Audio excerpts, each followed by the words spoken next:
Assalamualaikum warahmatullahi wabarakatuh. Halo anak-anak, jumpa lagi dengan Pak Bambang pada pembelajaran prakarya dan kewirausahaan. Yuk kita belajar bersama. Nah, sebelum kita melakukan pembelajaran pada kali ini, silahkan subscribe dulu channel ini. Terima kasih.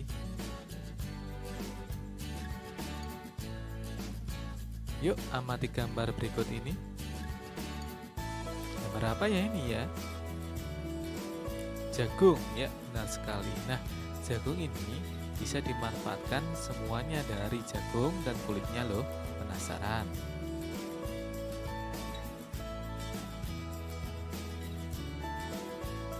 Lihatlah baik-baik kerajinan di samping ini.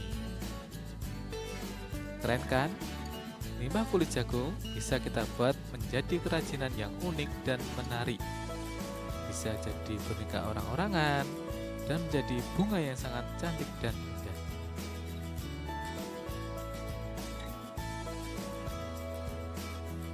Nah, para perajin berupaya mengembangkan kerajinan tanpa henti dan sekaligus terdorong untuk terus memperbaiki atau memperbarui karya-karya mereka.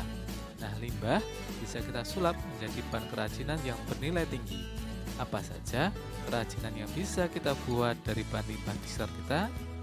Yuk kita sama-sama cari bahan limbah di sekitar kita yang bisa dimanfaatkan sebagai bahan kerajinan yang unik. Check it out. Limbah plastik. Jadi apa ya? Nah, limbah plastik ini tidak mudah untuk diuraikan oleh mikroorganisme. Jadinya kita bisa membuat suatu produk kerajinan, yaitu apa? Ya, tas. Kemudian daun pelepah pisang. Enaknya jadikan apa ya? Ya, bisa kita jadikan menjadi bunga. Nah, daun pelepah pisang ini biasanya jarang kita gunakan. Padahal kita bisa ubah menjadi produk kerajinan bunga seperti ini. Cantik dan menarik. Lalu limbah kain perca. Kerennya buat apa ya? Nah, ini untuk produksi tekstil ini biasanya banyak menghasilkan limbah kain ya, potongan-potongan kain ya. Inilah yang dinamakan dengan kain perca. Apa yang bisa kita lakukan? Ya, bisa kita buat menjadi sandal dan gulung-gulung begitu. Keren kan? Kemudian ada yang hobi makan ikan. Ternyata sisiknya bisa kita manfaatkan loh. Jadi apa? Ya, jadi bros, bisa jadi anting, dan lain sebagainya. Banyak sekali.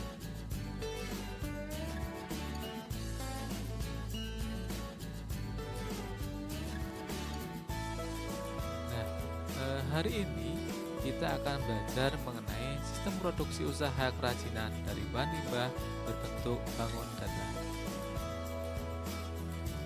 Tujuan pembelajaran hari ini diharapkan peserta didik dapat mengetahui manfaat kerajinan dari bahan limbah berbentuk bangun datar, mengetahui potensi kerajinan dari bahan limbah berbentuk bangun datar, mengetahui perencanaan produksi kerajinan dari bangun datar, dan yang terakhir mengetahui alat dan bahan yang dibutuhkan dalam memproduksi kerajinan dari limbah berbentuk bangun datar.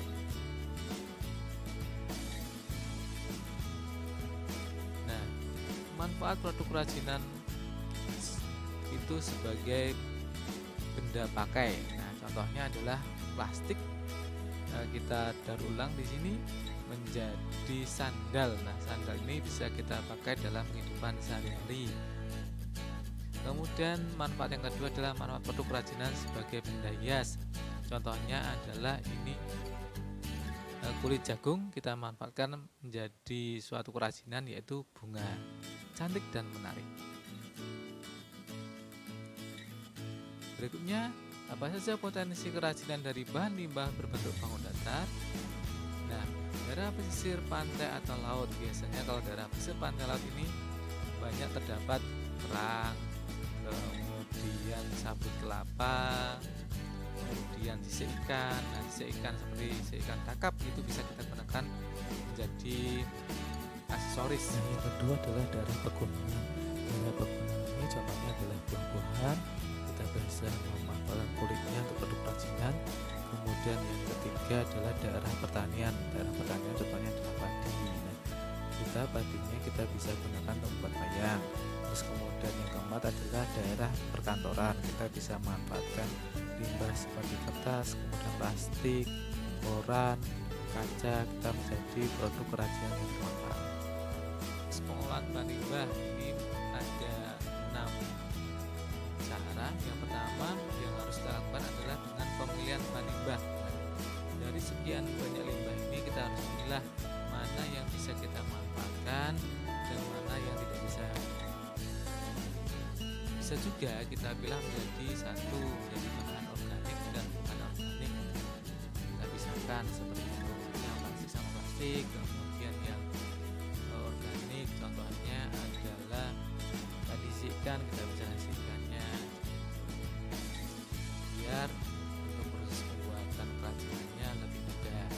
Setelah itu kita melakukan pembersihan limbah. Nah, limbah yang sudah kita kumpulkan kita bersihkan agar steril. Kemudian kita melakukan pengeringan, kita jemur, diberi matahari. Setelah itu kita melakukan pewarnaan agar di sini lebih menarik, kemudian menimbulkan minat konsumen seperti itu. Setelah pewarnaan ada pengeringan. Setelah pewarnaan yang terakhir adalah finishing. Finishing ini dengan cara contohnya adalah diamplas, haluskan. Untuk berikutnya adalah perencanaan produk kerajinan, memperhatikan beberapa unsur. Ini ada 2 unsur. Pertama adalah unsur estetika. Nah, unsur estetika ini berkaitan sekali dengan nilai-nilai keindahan atau estetik atau keunikan karya seni, memiliki prinsip kesatuan atau unity namanya, keselarasan atau harmoni, kemudian keseimbangan balance, dan kontras atau kontras nama. Ini adalah lebih merelatiskan tentang keindahan biasa sorries. Kemudian yang kedua adalah unsur ergonomis. Ini adalah keamanan atau security, jaminan tentang keamanan menggunakan produk hasil tersebut. Setelah produk limbah itu diberi kerajinan ya, keamanan label yang menggunakan kemas.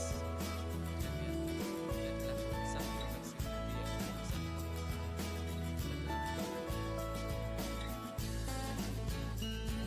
berikutnya adalah sistem produksi. Merupakan sistem integral yang mempunyai 2 komponen, yaitu pertama adalah subwa, yang terdiri dari bahan atau material, mesin, kemudian peralatan, tenaga kerja modal, energi, amunisi, tanah, dan lain-lain. Ini masuk ke ranah sistem produksi subwa. Yang fungsional seperti apa? Ya terdiri dari supervisi, kemudian perencanaan, pengendalian, koordinasi, dan kepemimpinan yang kesemuanya berkaitan dengan manajemen dan organisasi. Jelas ya, kalau fungsional itu terkait dengan manajemen dan organisasi. Kemudian untuk alat dan bahan yang digunakan dalam memproduksi kerajinan dari bahan limbah berbentuk bangun datar. Beberapa alat yang digunakan dalam karya kerajinan antara lain adalah pensil. Nah, biasanya pensil ini kita gunakan untuk membuat sketsa. Kemudian spidol kita buat untuk berbagai warna dan ukuran, warnanya di sini. Kemudian komputer ini untuk kepentingan merancang karya dengan teknik digital. Nah, bahan berkarya kerajinan adalah material habis pakai yang digunakan untuk mewujudkan karya kerajinan tersebut. Bahan dapat dibagi menjadi 2, yaitu utama dan penunjang. Contohnya adalah kita membuat kerajinan lampu hias dari kardus. Nah, bahan utamanya adalah kardus, penunjangnya adalah lem untuk menambahkan di situ. Jadi jelas ya. Kemudian untuk kerajinan dari bahan bekas dapat diolah menjadi bahan alami dan bahan sintetis. Nah, bahan alami ini terbuat dari alam. Kalau sintetis ini biasanya kita dari industri. Di sini ada sekelas info. Ada pria asal kota yaitu Made Sutama. Dia berasal dari Bali. Adalah pemilik bisnis Kioski Galeri dengan modal keterampilan yang didapatkan selama bekerja di tempat usaha mebel kayu. Ia berhasil mengkreasikan berbagai macam kerajinan dari kayu bekas yang sering berserakan di pinggir pantai. Ia memanfaatkan kayu-kayu bekas menjadi desain interior bernilai tinggi. Luar biasa. Nah, itu tadi kita sudah belajar tentang limbah, kita menjadi produk kerajinan. Selanjutnya ada tugas individu, masing-masing peserta didik melakukan intervensi karya kerajinan dari limbah berbentuk bangun datar yang ada di wilayah setempat. Peserta didik menganalisis karya kerajinan tersebut berdasarkan 1. Aneka produk sesuai potensi daerah masing-masing, 2. Bahan dasarnya, 3. Manfaat produk kerajinan. Selamat mengerjakan. Bapak akhiri, terima kasih banyak. Selamat berkarya.